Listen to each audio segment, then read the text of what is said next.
एक लोमड़ी 2 दिन से भूखी थी। इसे कहीं भी खाने को कुछ न मिला था। शहर के करीब आ गई और अचानक क्या देखती है कि एक दरख्त पर एक कौवा बैठा है। इस कौवे के मुंह में एक रोटी है। लोमड़ी के मुंह में पानी भर आया। फिर इसने एक तरकीब सोची। वो कौवे की तारीफ करने लगी। भाई कौवे, तुम कितने खूबसूरत हो। तुम्हारे पर कितने खूबसूरत हैं।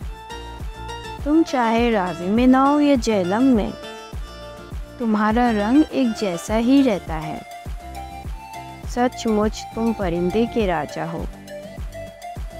और तुम्हारा गाना भी बहुत मीठा है, बांसुरी से भी मीठा।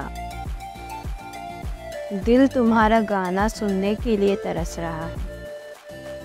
ज़रा गाना गाकर तो सुनाओ। कौवे ने अपनी इतनी तारीफ सुनी, वो फूल कर गुफा हो गया।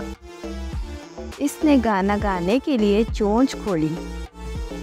चोंच खोलते ही रोटी नीचे आ गिरी और फिर लोमड़ी बड़े चाव से इसे खाने लगी और कौवा मुँह देखता ही रह गया।